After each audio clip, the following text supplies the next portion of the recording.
This is The Fifth Estate, a conversation between young African scholars from the Fort Hall School of Government and Professor Mutahi Ngunyi. This week, the president put a clever spin on the VAT on fuel, and he was convincing. He told us that our constitution is actually an invoice, that when we voted for it, we voted for an invoice and we must own up. When we created 1,400 MCAs called honorables, 47 governors who call themselves Your Excellency, 47 deputy governors, 47 county assemblies, 47 senators, 47 women representatives, and a bloated parliament, we voted for an invoice. This was like holding a referendum with your family to move them from Kawangware to Karen. If the family passes the referendum, the decision becomes an invoice. You have to pay Karen rent, although you can only afford Kawangware or Madare rent. And this is where we are today. Uhuru is inviting us to own up. Because we created the new constitution, we must pay for it. It is a debt. It is a monthly invoice. But Uhuru did one more thing. He fired a jab at Parliament, and we agree with him on this. Consider how. Uhuru told us that the country is in transformation mode. And in this mode, the country needs bold decisions.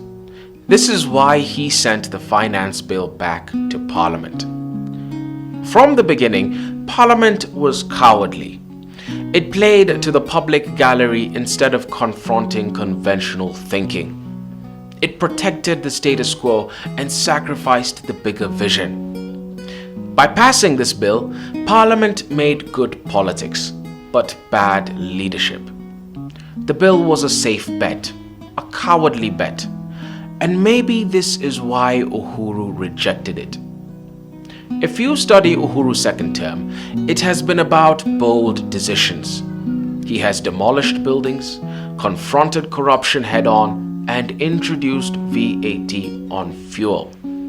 And his logic is simple.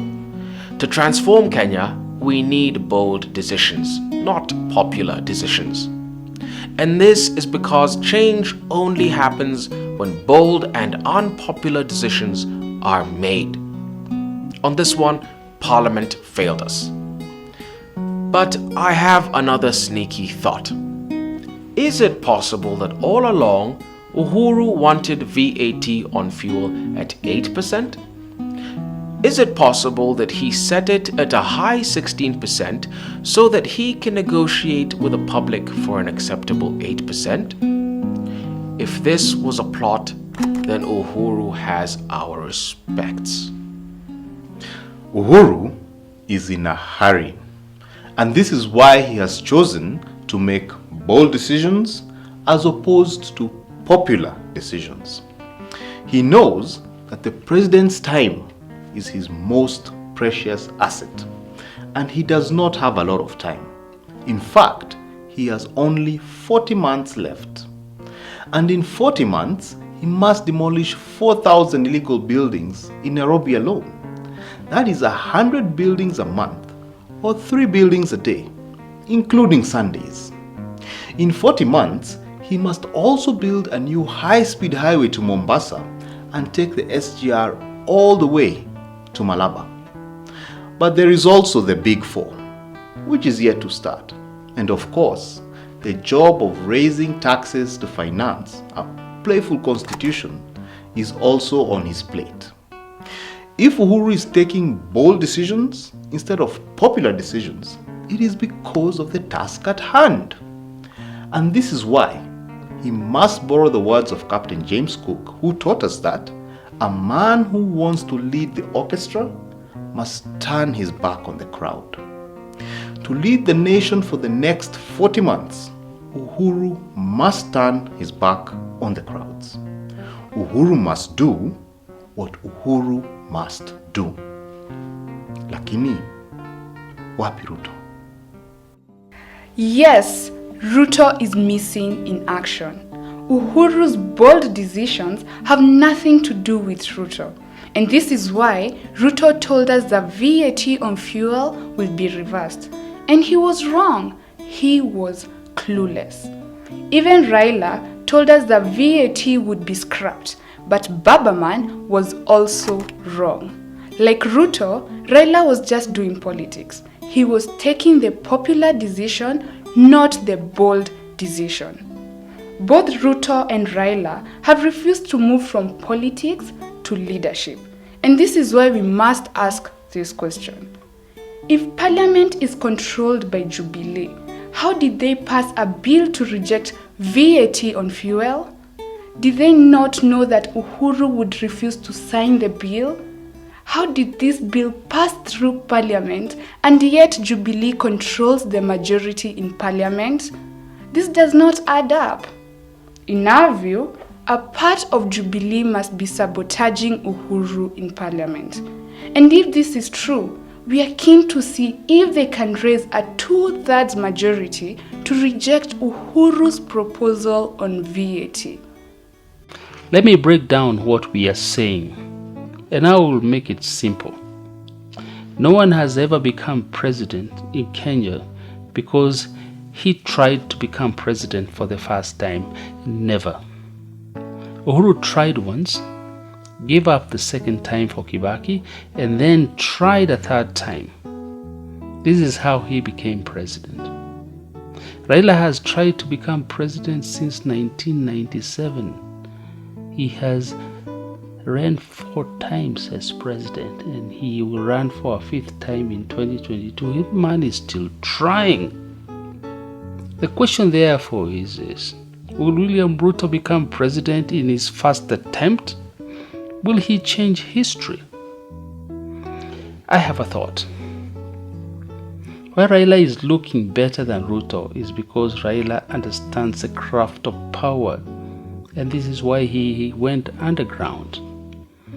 But Ruto does not understand the craft of power. He does not understand the rhythms of the times. That there is a time to do politics and a time to do leadership. A time to be bold and to do bold things, and a time to do popular things. A time to take in pain and a time to fight pain. Ruto will become president in my view.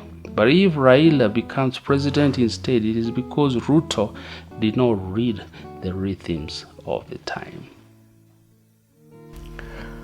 And now our final thought.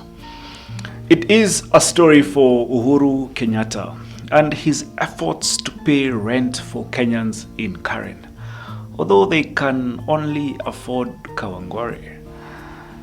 Once upon a time, a donkey, a miller, and his son set out on a journey to the market.